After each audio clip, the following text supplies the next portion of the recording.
Corey's Coins LLC here.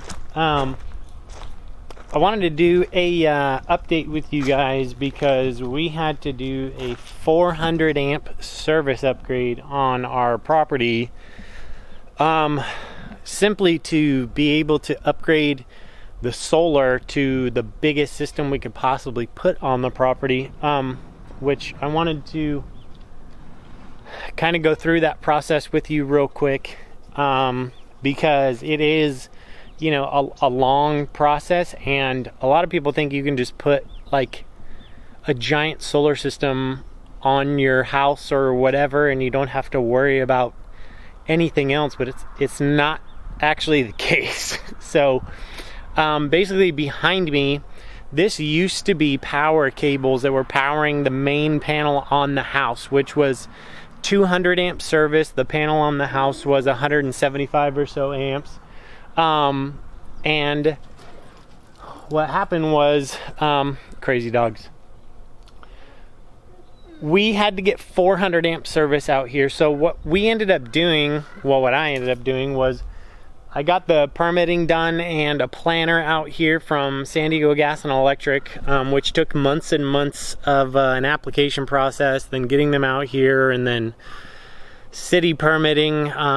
City people had to come out for inspection, and what we ended up doing was basically making that current main panel into a sub panel. So I had to separate all the neutrals and grounds in what used to be my old main panel.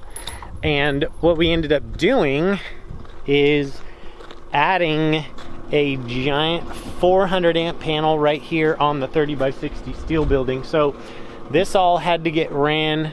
You can see the, let's see if I can do this, the post right there, the electrical post, and there's conduit that's ran underground all the way to this new panel.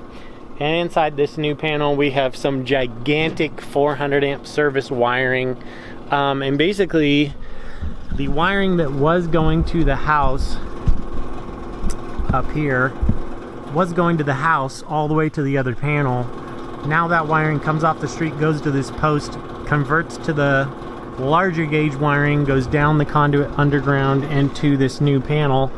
And inside this new panel is the 400 amp service. So essentially we have a split 400 kind of. So we have 200 amp breaker right here, and this is actually running into the building, into the what used to be a 100 amp sub panel, is now still a 100 amp sub panel. Well, we're actually using that 100 amp sub panel to now backfeed the house, because that 100 amp sub panel used to be fed by the house. So that's now connected, backfeeding the house, so the house is getting its power from the building, and basically 200 amps of this 400 amp panel is being utilized by the existing electrical system. And this separate 200 amp area with all the breakers is not being utilized at all, and there's a reason for that. That's all going to get utilized by the new solar going up. So there's another 78 solar panels that are going to be going up on the roof of this giant building, and those are 78 of the, I think they're 480 watt panels now, is the newer panels. So basically what a lot of people don't realize is that your solar takes up a good amount of amperage on your panel, and you can only use up to, I think, about 80% of the allowable amperage on your panel. So essentially we're kind of downgraded to under 400 amps, but then also we have to take into account how many amps we have left from the existing system, and then we can see how big of a solar system we can put on the house. Because you have to realize that if you put a gigantic solar system up, let's say everything is off, like all my miners and everything are shut off, and I will have on the property over 100 solar panels after this, because there is an existing solar system on the house right now. So let's say it's a sunny day, everything shuts off. Like say there's a power outage in the middle of the day, and when the power comes back on, nothing turns back on, but obviously the solar becomes live and it's a sunny summer day. Well, all of that energy, many kilowatts, is now backfeeding the system. So that much power can actually light the lines on fire. You know, I mean, you can put a big enough solar system to where you can cause some serious electrical damage. And the other thing is too, is that, you know, when we have all of this stuff up and running, you want a large enough system where you're at 100% offset, so that this, especially in San Diego, our price per kilowatt hour is ridiculous. I think it's up to like 36 cents per kilowatt hour now. We are the highest in the United States. I think we're the highest anywhere. So you really don't want to be using SDG&E as a battery pack, you know, backfeeding the lines and doing net metering, because they don't really do net metering anymore. What they do is a credit system, so you're paid one-to-one based on the hours in which you supplied those kilowatts back. So if I supply 1 kilowatt backfed into the system during a peak hour where it's normally, say, 55 cents per kilowatt hour, then I'll get 55 cents for that 1 kilowatt. But generally, most people's solar systems are making peak power when it is not at peak power rate, and that's how SDG&E gets away with it.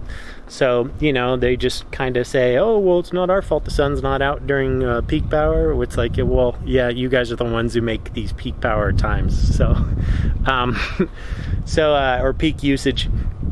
So just keep that in mind. We did do a 400 amp service upgrade here. It did take a lot of time. It took about 6 months to go through the entire permitting process, getting approval and a plan from SDG&E. Then we had to pay an abatement fee, which is about $3,000 something plus. I did all the electrical work here myself, so that saved me a lot of money. But normally if you had to have an electrician to do all this stuff, I don't know how much it would cost you to do. It's not hard to do, but there's just, you know, some rules you need to follow. One of the biggest things was just making sure you get the proper panel. I bought that, I mounted it. And then also you have to run the conduit. There's inspections for running the 3-inch conduit all the way out to the post. It has to be a certain distance from the post so they can run their headers all the way up. And then also we had a propane tank. Well, we still have a propane tank over there. So that had to get moved also to allow for the 10-foot clearance between the electrical. But I just wanted to give you guys a heads up, you know, that even if you're on like a 200 and something amp system, like say you're even on a 240 amp, which I think a lot of the newer houses are 240, maybe 250, somewhere around there. You can't just put a giant solar system on your property and 100% offset all your miners, especially if you're, like say you're using all your amps on your miners. You would essentially have to more than double your amperage in order to add enough solar to offset all of that use. So but I'll switch you guys over to a time lapse. It's not really that great of a time lapse. I had a bunch of videos done before the amp upgrade got done, but we dropped one of my hard drives and the platters got out of sync, so we lost all that stuff and basically all of my videos that were on there. So but I'll switch you guys over to a time lapse. You'll see them pull the new wire and everything and run the new conduit down, and they connect them on the panel. But other than that, we are already sparked back up. They only had the power out for about 20 minutes.